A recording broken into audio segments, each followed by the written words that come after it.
Bonjour, aujourd'hui nous allons analyser la phrase I apologize for being late. Donc comme vous le savez, quand on analyse une phrase, on commence par souligner les groupes verbaux. Le premier groupe verbal est apologized, le deuxième being. Donc vous avez une phrase complexe ici qui contient deux groupes verbaux. Le premier groupe verbal, apologized, est le verbe apologized au prétérit simple. C'est un groupe verbal qui porte donc un temps, le temps passé. Le deuxième groupe verbal se distingue du premier précisément par le fait qu'il n'est pas tensé. Being, c'est le verbe lexical be plus le marqueur ing. Il n'y a pas sur le verbe lexical be de temps présent ou de temps passé, et ce verbe lexical be n'est pas ici précédé de l'auxiliaire be au temps présent ou bien au temps passé. Donc le deuxième groupe verbal n'est pas tensé, il n'est pas fini, il est à ce qu'on appelle un mode impersonnel. Donc quand on analyse cette phrase, d'emblée on identifie apologized comme le verbe principal et le verbe being comme le verbe d'une proposition non finie, plus précisément une proposition en ing. C'est une proposition non finie, je le répète, pour la raison suivante, c'est-à-dire que cette proposition n'est ni au temps présent, ni au temps passé. Donc nous retrouvons ici une proposition en ing dont vous savez désormais qu'elle peut être adverbiale, adjectivale ou nominale. Pour savoir à quelle catégorie appartient cette proposition, il convient d'identifier sa fonction. Nous allons donc partir du verbe principal. Le verbe principal est apologize. Son sujet, c'est le pronom personnel I. Le verbe apologize est suivi d'un complément d'objet indirect. Ce complément d'objet indirect est le groupe prépositionnel for being late.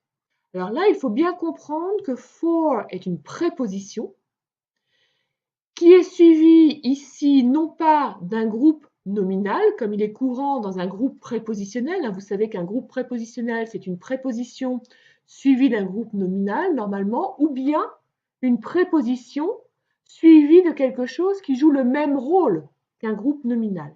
Ici, nous sommes dans le deuxième cas, c'est-à-dire que nous avons bien la préposition for, suivie de quelque chose, une proposition qui joue le même rôle qu'un groupe nominal, c'est-à-dire une proposition subordonnée nominale.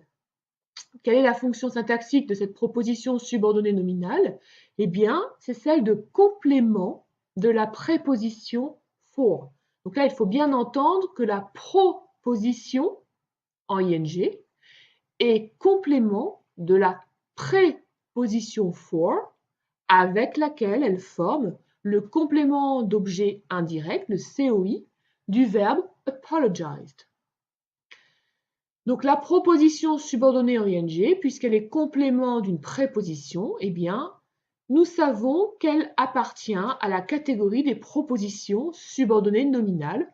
Proposition subordonnée nominale non finie, plus précisément. Proposition subordonnée nominale en ing. Ces propositions sont aussi appelées des propositions gérondives, des subordonnées gérondives. Donc ici, being late est une proposition que je vous ai mise entre parenthèses et elle est située à l'intérieur du complément d'objet indirect. J'insiste sur le fait que la proposition n'est pas, à elle toute seule, complément d'objet indirect. Si vous voulez donner la fonction précise de la proposition, il faut dire qu'elle est complément de la préposition for avec laquelle elle forme le COI du verbe apologize. Et ce qu'il faut bien comprendre, c'est que ce complément d'objet indirect est à l'intérieur de la proposition principale que j'ai mise entre accolades. Donc la proposition principale, c'est tout l'ensemble. I apologized for being late. Et à l'intérieur du complément d'objet indirect du verbe apologize, on trouve la proposition en ing, qui est une proposition nominale, autrement dit, une proposition subordonnée gérondive. Donc j'espère que cette analyse vous aura permis de mieux comprendre comment décortiquer une phrase contenant une proposition en ing à la suite d'une préposition. Bien sûr, comme d'habitude, si vous souhaitez faire des exercices supplémentaires avec des corrigés, si vous souhaitez avoir des compléments de cours sur la proposition ing et sur toutes les autres propositions subordonnées, je vous recommande la lecture de mon ouvrage Syntaxe de l'anglais, paru en 2009 aux Presses universitaires de Rennes, dans la collection Didacte anglais. Et vous pouvez aussi, si vous vous intéressez à ing par contraste avec les propositions subordonnées nominales infinitives ou les propositions subordonnées nominales à base verbale nue, vous pouvez aussi désormais vous référer à mon nouvel ouvrage qui s'appelle Linguistique énonciative de l'anglais, paru en 2018, en octobre 2018, toujours aux Presses universitaires de Rennes, dans la collection Didacte anglais. Nous nous retrouvons bientôt pour une nouvelle vidéo qui pourra être consacrée soit à ing, soit à toute autre question linguistique qui vous intéresserait. Vous pouvez me laisser des idées de thématiques à l'adresse suivante, sandrine.oriez@gmail.com. Au revoir et à très bientôt. Bon courage pour vos révisions.